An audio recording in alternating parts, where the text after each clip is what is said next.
4 de maio. Jesus Cristo é para você uma fábula ou você realmente o conhece? Porque em tudo fostes enriquecidos nele, em toda palavra e em todo conhecimento, assim como o testemunho de Cristo tem sido confirmado em vós. 1 Coríntios capítulo 1, versículos 5 e 6. O Hermitage, o mais famoso de todos os museus russos, está localizado às margens do rio Neva, em São Petersburgo, na Rússia. Ele abriga uma enorme coleção de pinturas religiosas acumuladas desde o tempo de Catarina a Grande. Esse museu, antigo palácio de inverno dos czares russos, é indescritivelmente fabuloso e atrai milhões de visitantes que vão para ver essa coleção de arte de renome mundial e a opulência em que os czares viviam. A primeira vez em que visitei o Hermitage foi perto do fim da União Soviética. Assim, o comunismo e o ateísmo ainda eram dominantes nas nações que faziam parte da antiga URSS. Ao percorrer a seção de pinturas de Rembrandt, vi a pintura de Lázaro sendo ressuscitado dos mortos por Jesus. A pintura era tão emocionante que me fez aproximar para observá-la de perto. Depois, li a placa sob a moldura que dizia: A fábula de Jesus Cristo ressuscitando Lázaro. Fiquei estupefado pela ressurreição de Lázaro ser referida como uma fábula. Porém, ao me afastar daquela pintura de Jesus para ver outras que retratavam cenas da vida de Jesus, percebi que todas elas eram oficialmente identificadas pelas autoridades do Estado como diversas fábulas de Jesus Cristo. Os comunistas queriam desacreditar o Evangelho. Ao chamar as obras de Jesus de fábulas, eles estavam tentando colocar o Evangelho no mesmo nível de Peter Pan ou de Chapeuzinho Vermelho. Entretanto, minha experiência aquele dia no museu fez minha mente começar a pensar em outra coisa. Comecei a considerar como tantas coisas referentes a Jesus Cristo realmente são um conto de fadas para muitas pessoas, incluindo cristãos que leem sua Bíblia e amam ao Senhor. Quando elas leem os milagres que ele realizou, relegam seu poder de operar milagres a um período histórico limitado de um passado remoto e a um povo que já morreu. Então, elas concluem que não podem esperar que milagres como esses aconteçam hoje. Assim, a única coisa que elas realmente conhecem em relação ao poder de Jesus é o que elas leram na Bíblia, nunca havendo testemunhado pessoalmente o seu poder de operar milagres. Elas só podem fantasiar e tentar imaginar como os seus milagres devem ter sido. Como resultado, muito do que elas sabem acerca de Jesus é puramente racional, imaginário ou especulativo, semelhante à maneira como elas poderiam ver o herói de um conto de fadas ou de uma lenda.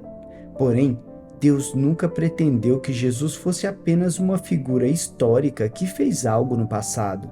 Jesus está vivo hoje e, por intermédio do ministério do Espírito Santo e de seus dons, Jesus traz a sua realidade sobrenatural ao centro da igreja local.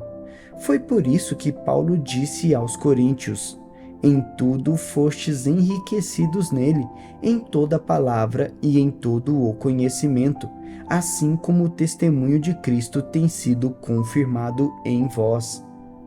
1 Coríntios capítulo 1, versículos 5 e 6. A igreja de Corinto foi tão abundantemente suprida de dons espirituais que Paulo diz que eles foram enriquecidos por Jesus com dons de palavra e conhecimento. Dons de palavra incluíram os dons vocais, como línguas, interpretação e profecia. Os dons de conhecimento incluiriam os dons de revelação, como a palavra de sabedoria, a palavra de conhecimento e o discernimento de espíritos. A profecia também poderia recair nesta categoria. Segundo Paulo, os crentes de Corinto foram cheios com esses tipos de dons. De fato, eles tinham tantos desses dons em operação que Paulo usou a palavra enriquecidos para expressar como esses dons operavam naquela igreja local específica. A palavra enriquecidos provém da palavra grega plousios e significa tornar extremamente rico. Ver 23 de janeiro. Ela descreve incrível abundância, extrema riqueza, riquezas imensas, magnífica opulência e extravagante prodigalidade. Essa palavra grega denotava pessoas cuja riqueza estava crescendo tão rapidamente que elas nunca conseguiam descobrir o tamanho da sua fortuna. Com sua riqueza, elas governavam e controlavam a sociedade. Daí veio a palavra plutocrata, usada no mundo atual para retratar uma pessoa dotada de grande riqueza, opulência, fortuna e poder. Ao usar a palavra plousios para expressar quantos dons do Espírito estavam em operação em Corinto, Paulo está nos dizendo que essa igreja estava podre de rica em termos de dons e manifestações espirituais. Na verdade, Paulo prosseguiu dizendo: de maneira que não vos falte nenhum dom, aguardando vós a revelação de nosso Senhor Jesus Cristo. 1 Coríntios capítulo 1, versículo 7. As palavras não vos falte são tomadas da palavra grega ustério, que significa não atingir, ser inferior, ficar para trás, por falta ou vir em segundo lugar. Paulo usa essa palavra para dizer: no tocante aos dons espirituais, vocês são inigualáveis. Ninguém tem mais dons do Espírito operando do que vocês. Paulo lhes disse que esses dons eram vitais porque confirmavam o testemunho de Cristo entre eles. 1 Coríntios capítulo 1, versículo 6. A palavra confirmar é a palavra grega bebaio, que significa tornar firme, concreto ou estável, autenticar, certificar, garantir ou provar ser verdadeiro. A palavra testemunho, proveniente da palavra grega maturios, descreve um testemunho pessoal que é tão forte que poderia resistir ao escrutínio em um tribunal de justiça. Porém, quando um testemunho maturios é confirmado bebaio, ele é extraordinariamente poderoso.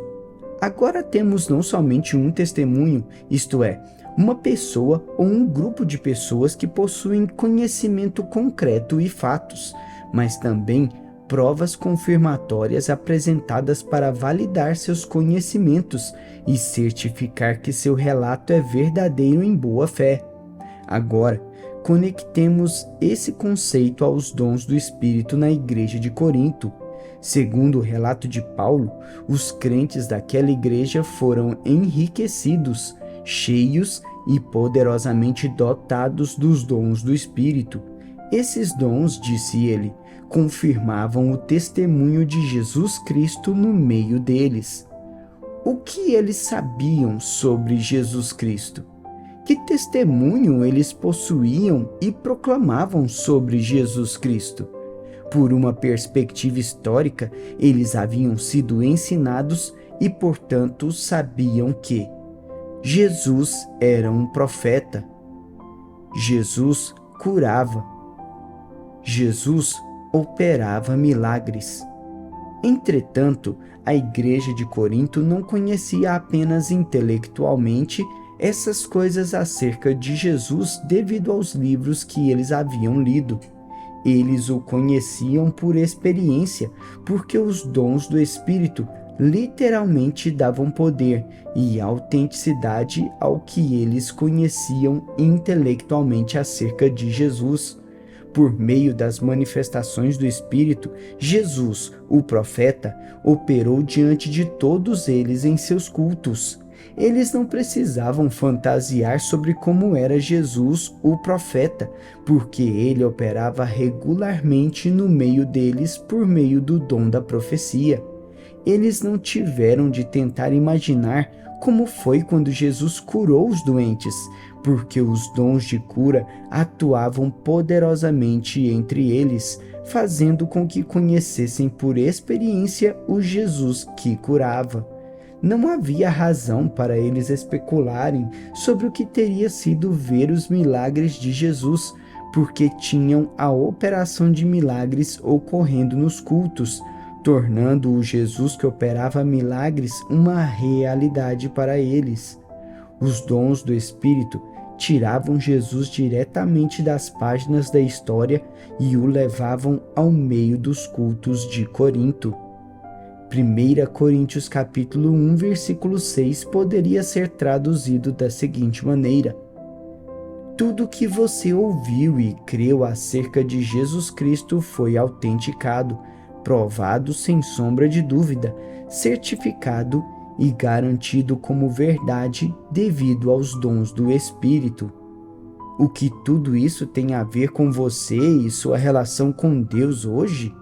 Se não houver operação dos dons do Espírito Santo em sua vida ou na igreja que você frequenta, todo um elemento sobrenatural de Jesus Cristo está ausente de sua vida. Deus nunca pretendeu que a sua salvação existisse somente em um nível intelectual.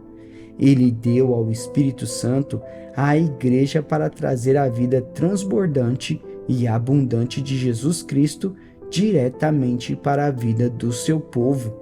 Há todo um nível de entendimento de Jesus, quem ele é e como ele opera, que só pode ser compreendido por observação e participação na operação dos dons do Espírito Santo. O Espírito Santo quer confirmar tudo que você conhece acerca de Jesus. Ele quer que você conheça Jesus profeta, Jesus curador e Jesus operador de milagres.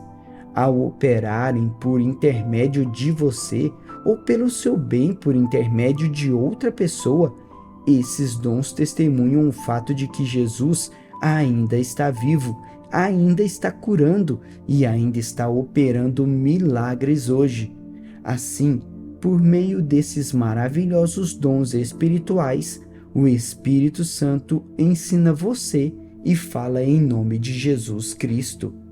Então, você está pronto para que o Jesus da Bíblia saia das páginas da história e entre na sua vida ou na vida de sua igreja? Se a resposta for sim, peça ao Espírito Santo que comece a se mover sobrenaturalmente em seu meio.